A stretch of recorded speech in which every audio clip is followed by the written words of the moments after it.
आणि मी जर कंपॅरेटिव्ह सांगायला लागलो ना, मागच्या काळात विदर्भाला काय मिळालं आणि आता काय मिळालं, तोंड दाखवायला जागा राहणार नाही.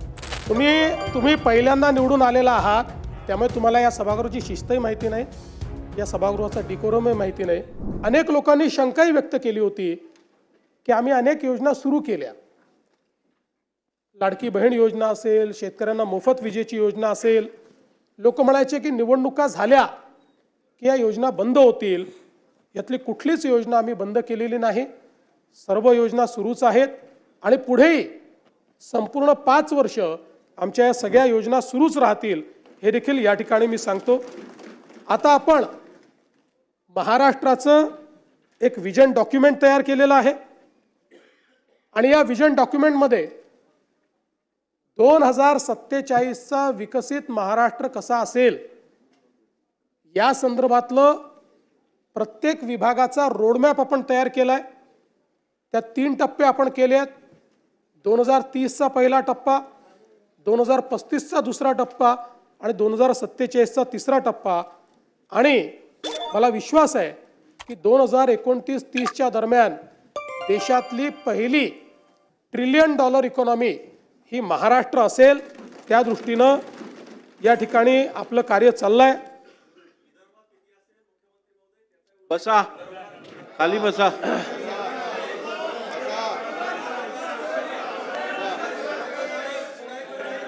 असं आहे, 1 मिनिट, खाली बसा, खाली बसा. हो, असं नाही चालत सभागृहात, असं काम नाही होत. अरे थांबा ना, मी आहे ना, थांबा जरा. अहो खाली बसा, असं काय करताय तुम्ही?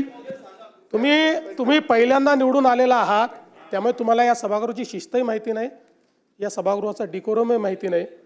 त्यामुळे या सभागृहामध्ये ज्यावेळी खाली बसा, या सभागृहात ज्यावेळी मुख्यमंत्री किंवा सभागृहाचे नेते बोलतात तेव्हा एक शिस्त असते.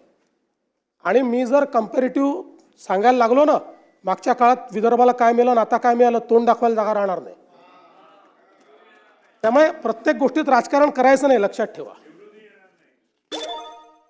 अध्यक्ष महोदय, आपण जर बघितलं तर सरकारच्या आर्थिक स्थितीच्या संदर्भात देखील अनेक प्रश्न निर्माण करण्यात आले. खरं म्हणजे मी असं म्हणणार नाही की बाबा आपल्या तिजोरीत खूप पैसे आहेत, पण मी एवढं निश्चितपणे सांगू शकतो की देशाच्या मोठ्या राज्यांच्या अर्थव्यवस्थेचा विचार केला तर आजही सर्व निकषांवर पात्र होणारी अर्थव्यवस्था ही महाराष्ट्राची अर्थव्यवस्था आहे. आणि आपण जर बघितलं तर राज्याच्या विकासाकरता कर्ज उभारावंच लागतं. प्रत्येक राज्य ते उभारतो आणि त्यामध्ये रिझर्व्ह बँकेने आणि FRBMने आपल्याला राज्याच्या स्थूल उत्पन्नाच्या 25% कर्ज उभारण्याची परवानगी दिली आहे.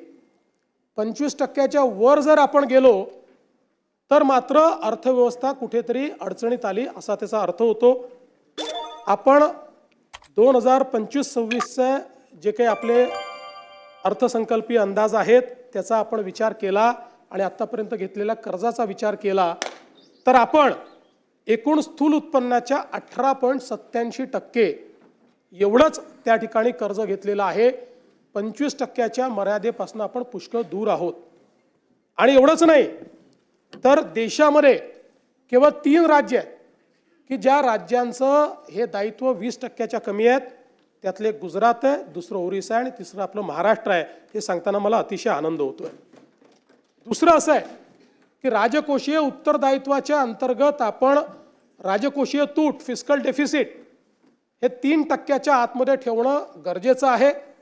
आपण लाडकी बहीण योजना आणि शेतकऱ्यांचे त्या ठिकाणी पैसे देऊन देखील आपलं फिस्कल डेफिसिट 3%च्या आतच आपण ठेवलेलं आहे. आणि याही वर्षी आता चालू जे वर्ष आहे ते संपता ते फिस्कल डेफिसिट 3%च्या आतच ठेवण्यात आपल्याला यश येईल हा मला पूर्णपणे त्या ठिकाणी विश्वास आहे. सरत्या वर्षामध्ये आपण ते 2.76% इथपर्यंतच मर्यादित ठेवलं. त्यामुळे हा जो दुसराही निकष आहे त्याही निकषावर आपली अर्थव्यवस्था ही अजून कुठेही दिवाळखोरीकडे चाललेली नाही.